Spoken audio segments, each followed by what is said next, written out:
En dépit des actes provocateurs de la Chine en mer orientale, les pêcheurs de l'île de Luzon continuent leurs activités dans les zones de pêche traditionnelles. L'industrialisation des localités rurales au centre est relativement lente au niveau national. Toutefois, à Quảng Nam, le rythme est en train de s'accélérer grâce à un meilleur climat des affaires. Le photographe français Étienne Bosso s'installe depuis 6 ans à Hoi An. Il a ouvert un circuit touristique permettant de découvrir les villages ruraux aux alentours de cette vieille ville. Bonjour à tous et bienvenue à notre journal. La mission permanente du Vietnam auprès de l'ONU, de l'Organisation mondiale du commerce et d'autres organisations internationales à Genève, en Suisse, a adressé ce jeudi, le 5 juin, pour la deuxième fois une note diplomatique sur la situation en mer orientale aux missions de représentation permanente des pays à Genève et aux organisations internationales basées en Suisse. Cette note diplomatique précise qu'après avoir implanté illégalement, il y a plus d'un mois, la plateforme pétrolière Hai Chi Yu 981 dans la zone économique exclusive et sur le plateau continental du Vietnam, la Chine mobilise régulièrement de nombreux navires, dont des bâtiments de guerre et des avions de combat pour intimider et percuter les navires vietnamiens chargés de faire appliquer la loi ou les bateaux de pêche vietnamiens en activité légale sur leur zone. Le 26 mai, des navires chinois ont coulé un bateau de pêcheurs de Da Nang lorsque ce dernier opérait légalement dans la pêcherie traditionnelle de Hoàng Sa Paracel. La note diplomatique exige de nouveau que la Chine retire sa plateforme pétrolière des eaux vietnamiennes, qu'elle mette fin à ses actes de provocation contre les bateaux de pêche du Vietnam et sanctionne les personnes ayant coulé le bateau de pêche vietnamien et dédommage la partie vietnamienne. La mission du Vietnam rejette aussi les accusations calomnieuses mentionnées par la mission de la Chine dans sa note diplomatique adressée le 2 juin aux organisations internationales et aux missions de représentation permanente des pays à Genève. En écho à la journée mondiale des océans, le 8 juin, ce samedi matin, le ministère des Ressources naturelles et de l'Environnement, en collaboration avec le comité populaire de la ville de Hải Phòng, a organisé un meeting pour célébrer cette journée et la semaine de mer et des îles du Vietnam du 1er au 7 juin. Lors de ce meeting, le vice-premier ministre Hoàng Trung Hải a souligné l'importance de la réalisation des 6 objectifs clés de la stratégie de développement de l'économie maritime pour que le Vietnam devienne un pays maritime fort et pour défendre sa souveraineté en mer de l'Est. Après ce rassemblement, la ville de Hải Phòng a lancé de nombreuses activités pour assainir les plages locales. Các quý vị đại biểu đảm bảo quốc phòng, an ninh. La mer orientale, coopération et développement durable. C'est le thème d'un colloque qui s'est ouvert vendredi à l'Université nationale de Hanoï. Cet événement est organisé en écho de la Semaine de la mer et des îles du Vietnam du 1er au 7 juin. Parmi les sujets abordés à cette manifestation, la sécurité des océans, le potentiel en minerais de la mer orientale et la souveraineté du Vietnam en mer orientale. Dans le cadre de cette manifestation, l'Université nationale de Hanoï a exposé des objets et documents portant sur de nouvelles découvertes sur la souveraineté maritime et insulaire du Vietnam, fruit des recherches des scientifiques de cet établissement universitaire. En dépit des actes provocateurs de la Chine dans la zone économique exclusive du Vietnam, les pêcheurs de l'île de Luzon continuent leurs activités dans les zones de pêche traditionnelles et contribuent à l'œuvre de protection de la souveraineté maritime, comme ce qu'ont fait leurs ancêtres depuis plusieurs siècles. Phương Anh nous en dit plus.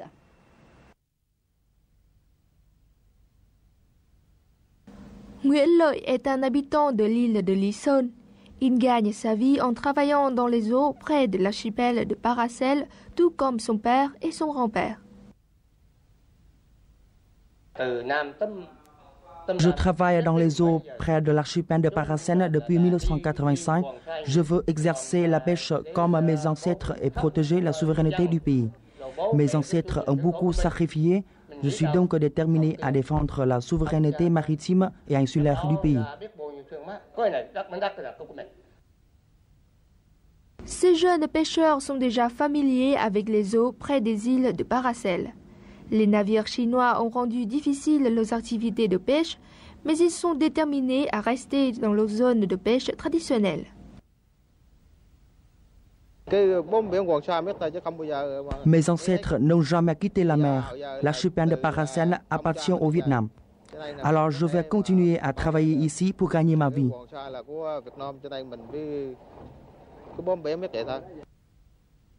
Le navire CSB de la police maritime a la responsabilité de fournir du pétrole et de la nourriture pour les bateaux de pêche dans les eaux près de l'archipel de Paracel.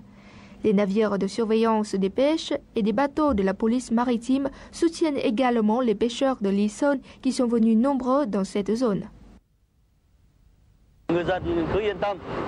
Les pêcheurs peuvent aller en mer normalement. Nous, les policiers maritimes, allons les soutenir quand ils ont des difficultés. 3000 pêcheurs sur les 22 000 habitants de l'île de Lý Sơn continuent à pêcher dans les eaux près de l'archipel de Paracel. Ils croient que leur détermination permettra de lutter contre les actions illégales de la Chine.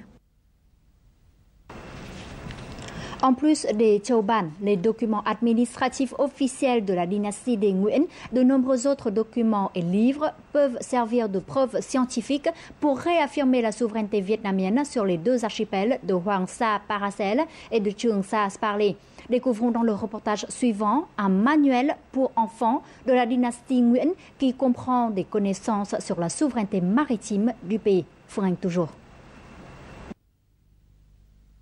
Voici le livre Khải Đồng Thuyết Ước, édité par Phạm Phục Trai en 1841, écrit en chinois et en nôm, écriture démotique vietnamienne. On y trouve des leçons d'histoire, de géographie et de connaissances générales. Dans la partie sur le relief géographique du pays, il y a une carte du pays en entier. Hoàng Sa est représenté sur la partie symbolisant la mer. C'est la première fois que nous trouvons un manuel vietnamien du 19e siècle qui n'enseigne pas l'histoire de Chine, mais celle du Vietnam. En plus, on y a introduit une carte où apparaît également Hoàng Sa. Il s'agissait d'une nouvelle réforme à l'époque. Plusieurs éditions de Khải Đồng Thuyết Ước ont été publiées pendant près de 100 ans.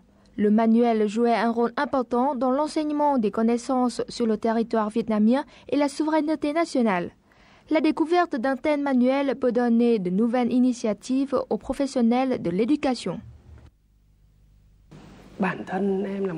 En tant qu'enseignant et que personne s'intéressant à l'enseignement de l'histoire, je trouve que la découverte de ce livre peut donner des suggestions aux rédacteurs, éditeurs de manuels scolaires sur la manière de concevoir les leçons, afin de stimuler le patriotisme et la volonté de protéger la souveraineté nationale chez les élèves. Dans l'œuvre Histoire de notre pays, le président Ho Chi Minh a écrit « Notre population devrait connaître l'histoire de notre pays pour comprendre les origines du Vietnam, notre patrie ». Les livres de l'oncle Ho ou de Phạm Phục Trai transmettent tous un message de génération en génération. Nous devons voir l'histoire comme une vérité permettant de préserver la souveraineté de notre pays. Dans le contexte où la hausse de tensions en mer orientale se poursuit à cause des actes illégaux de la Chine dans la zone économique exclusive, de nombreuses pièces de théâtre sur le thème de résistance vietnamienne contre les envahisseurs étrangers ont été reproduites sur les scènes à Ho Chi Minh Ville. Ces œuvres permettent de stimuler le patriotisme et la volonté de protéger la souveraineté nationale de tous les Vietnamiens.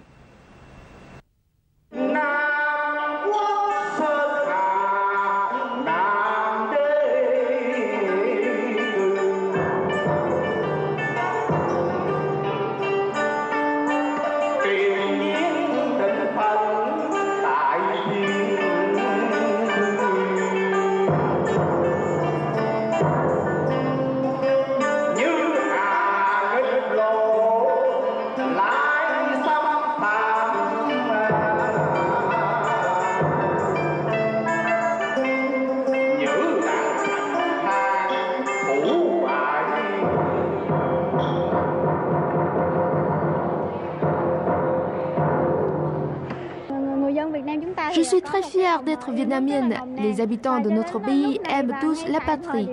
Je peux sentir cet esprit patriotique dans la salle de concert. La déclaration de l'indépendance de Lý Thường Kiệt s'applique toujours à la situation actuelle, car c'est une vérité. Les terres et eaux du Vietnam appartiennent aux habitants du Vietnam.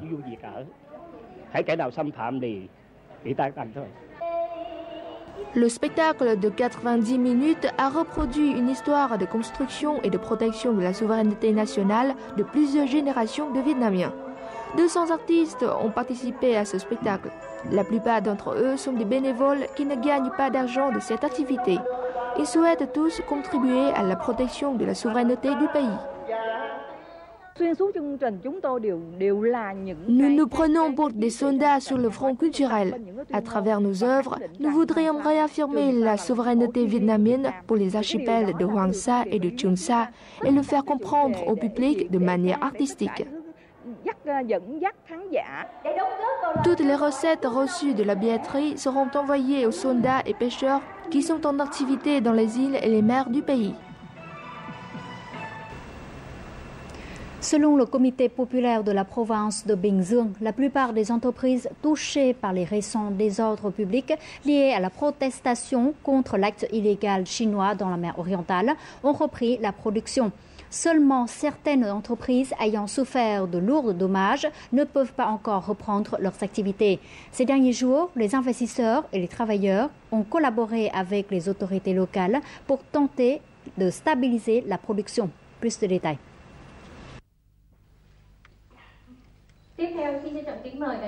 41 projets d'un montant d'investissement total de 146 millions de dollars ont obtenu leur licence d'investissement dans la province de Bình Dương.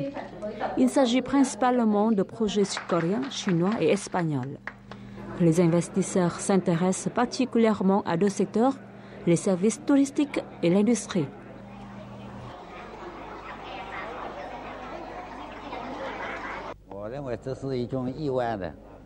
L'incident survenu le 13 mai dernier était un événement indésirable et a été traité à temps par les autorités de Bình Dương. Je suis confiant pour Bình Dương car un grand nombre d'entreprises étrangères poursuivent toujours leurs activités dans cette localité.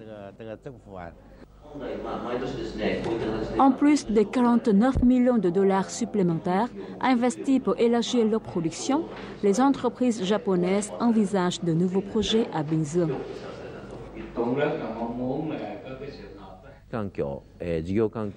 L'association des entreprises japonaises apprécie grandement l'environnement d'investissement à Bình Dương. Nous avons eu des échanges directs avec les autorités locales. Ces dernières se sont engagées à assurer la sécurité des entreprises étrangères et à améliorer l'environnement d'investissement. Je crois que dans le temps à venir, Bình Dương va continuer à attirer davantage d'investissements étrangers. Dans le temps à venir, Bình Dương se concentrera sur l'attrait de nouveaux projets d'investissement dans les hautes technologies. Le développement des industries auxiliaires sera privilégié.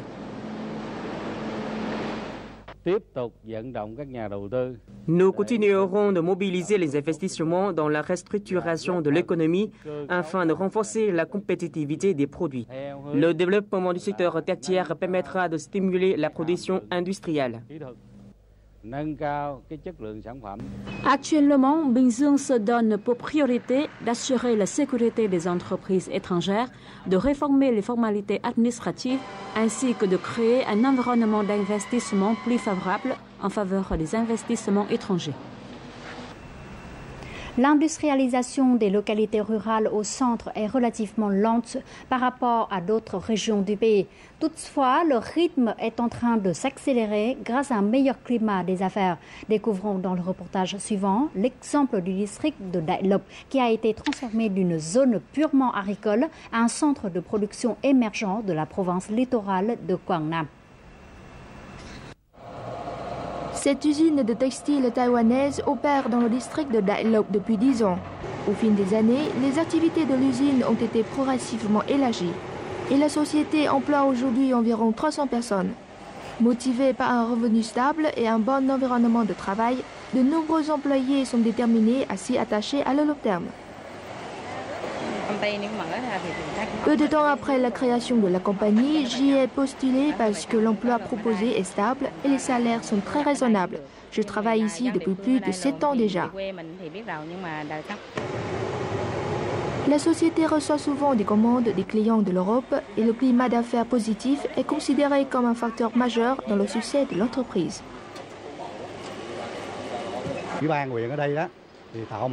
Les autorités locales nous fournissent un environnement des affaires sécuritaires et favorable. Nous avons reçu beaucoup de soutien au niveau des taxes et de recrutement d'employés.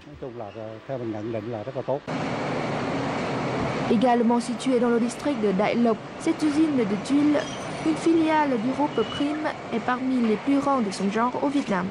L'usine emploie 1000 travailleurs et produit 24 millions de mètres carrés de tuiles par an. Au total, le district abrite 18 RAP industriels avec un capital d'investissement total de près de 190 millions de dollars. Ces derniers mois, de plus en plus d'investisseurs étrangers sont venus chercher les possibilités de monter les affaires dans la région. Actuellement, il existe 3 grands projets à capitaux étrangers dans le district de Đại Lộc. Les autorités du district soutiennent les investisseurs tout au long du processus d'inscription et également dans le fonctionnement. La province de Quảng Nam a récemment organisé avec succès des événements pour promouvoir des investissements. En fournissant des conditions favorables aux investisseurs, cette province centrale fait des efforts pour être moins dépendante du secteur agricole et devenir plus attrayante aux yeux des investisseurs industriels. Et notre journal continue avec les taux de change et les indices de la bourse du Vietnam.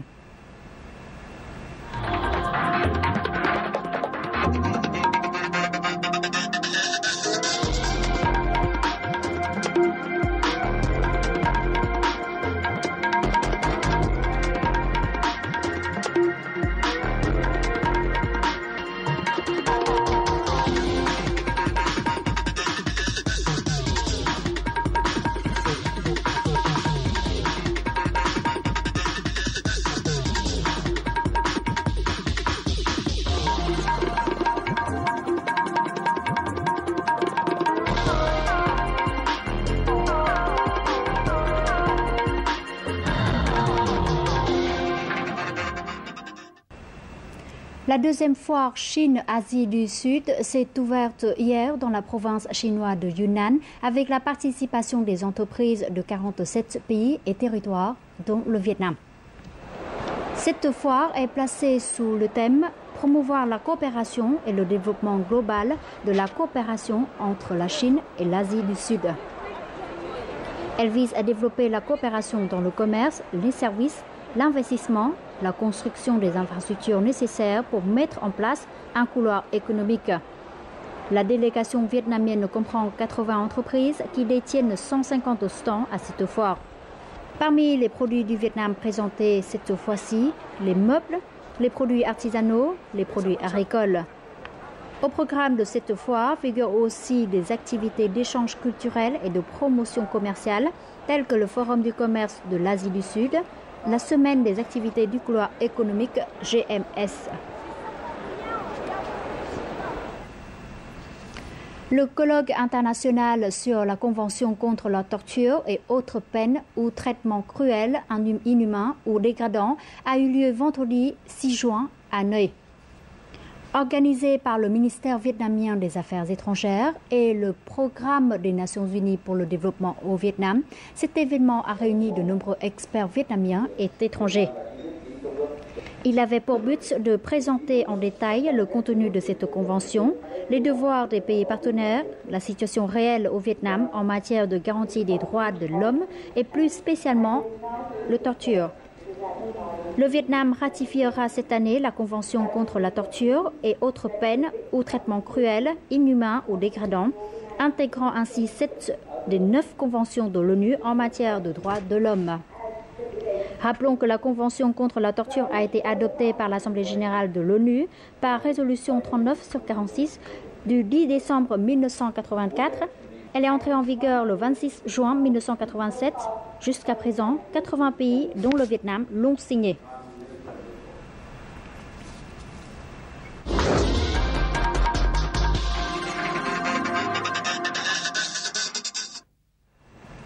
La vieille ville de Hoi An de la province de Quảng Nam au centre a été élue la ville la plus attrayante et la plus pittoresque du monde par de nombreuses revues étrangères. Émerveillé par la beauté de cette ville, un photographe français a décidé de s'y installer depuis 6 ans. Étienne Bosso se passionne de photographier tout ce qui appartient à Hoi An. Il a aussi ouvert un circuit touristique peu ordinaire, amenant les voyageurs étrangers à la découverte des villages ruraux aux alentours de Hoi An. C'est ainsi qu'il leur fait découvrir les paysages, la culture et les gens hospitaliers de cette terre. Faisons tout de suite sa connaissance. Le soleil se réveille à peine dans le village de pêche Duy Hai, en banlieue de Hoi An. C'est un endroit magnifique pour prendre des photos. Aujourd'hui, Étienne Bosso y amène 3 voyageurs étrangers. Tous partagent la passion pour l'art de la photographie. Le groupe souhaite photographier les bateaux de pêche et les pêcheurs qui reviennent de leur voyage en mer à l'aube. Comme d'habitude, Étienne Bosso commence par indiquer à ses clients les techniques de base afin de donner une âme aux photos. Les bateaux de pêche reviendront à la terre ferme par cette embouchure-là où le fleuve se verse dans la mer. Le quai sera très encombré lorsque les bateaux de pêche arriveront. Nous aurons 5 minutes pour prendre des photos. Comment faire pour avoir des photos vraiment vivantes? Quelle est la clé de la réussite? C'est qu'il faut être en contact et parler avec les gens qu'on veut photographier. It's very easy, but this is what you guys find the most difficult. That's why, because you're not close enough.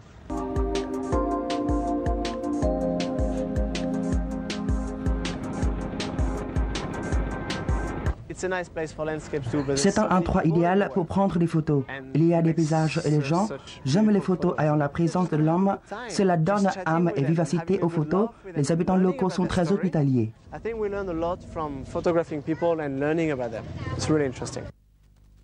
Quittant le quai de pêche, le circuit se poursuit dans le village.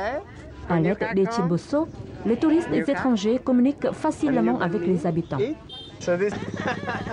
Ils découvrent avec curiosité la fabrication de la sauce de poisson, le tissage de bambou et la vie quotidienne des villageois. Voyager avec une caméra est vraiment très intéressant. C'est magnifique d'explorer la vie des populations locales. J'ai aussi eu la chance d'en apprendre davantage sur l'appareil photo et comment prendre de bonnes photos. C'est génial d'être en mesure de devenir proche des gens et de découvrir leur vie comme ça. Les gens sont à l'aise avec notre présence, même quand nous sommes allés autour d'eux pour prendre des photos. C'est une expérience inédite. Il me semble qu'Étienne est devenu une partie de cette communauté. Avant de venir ici, j'avais la crainte que les étrangers curieux comme moi ne soient pas les bienvenus, mais en réalité, tout le monde est très hospitalier. Durant ces 4 dernières années, Étienne Bosso est venu si souvent dans ce village qu'il connaît le nom et la situation de vie de presque tous les habitants locaux. C'est l'homme que j'appelle souvent The Bamboo Man. Il fabrique tous les objets en bambou. Il travaille péniblement mais gagne très peu. Il n'a même pas d'argent pour acheter des médicaments quand il tombe malade. Je m'efforce à ma manière de lui venir en aide en achetant ces modèles de bateaux en bambou. Je les expose dans ma galerie à Hoi An.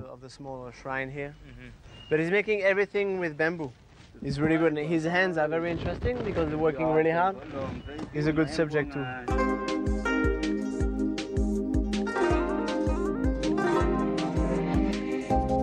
Il n'est pas faux de dire que la beauté unique de Hoi An a fait changer la vie d'Étienne Bosso.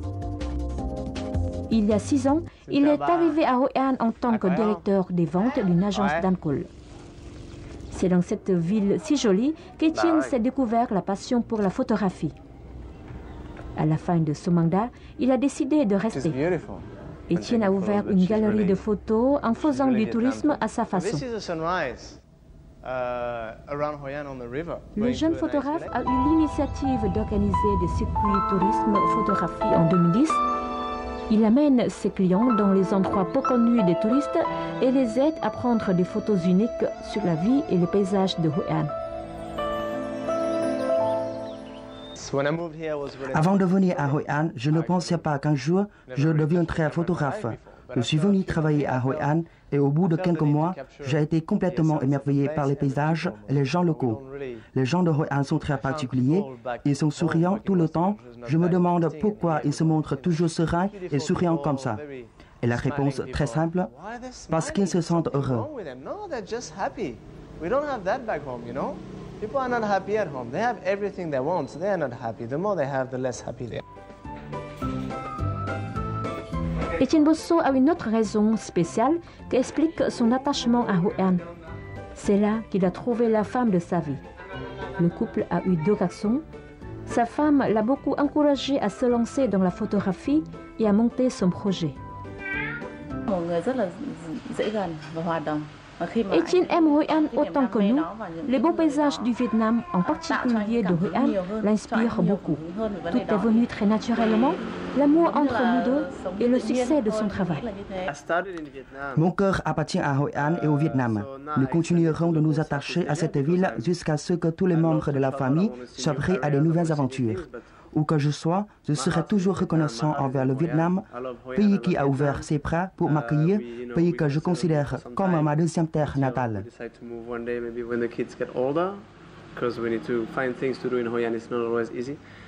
But I owe everything to Vietnam, basically. So, like, Vietnam accepted me here, and I'm glad they did.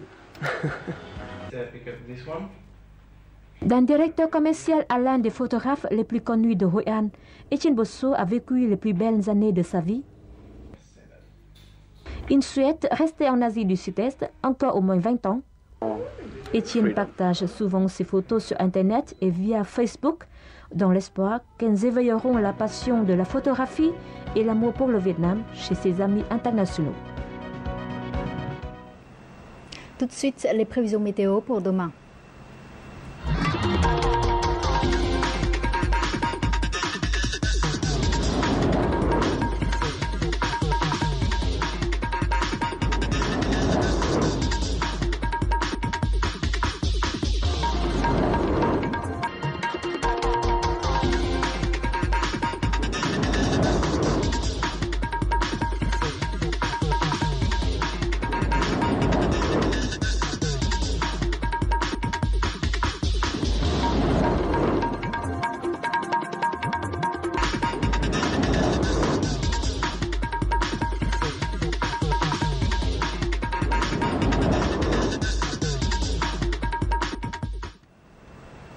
C'est la fin du journal francophone. Merci d'être toujours avec nous et à très bientôt.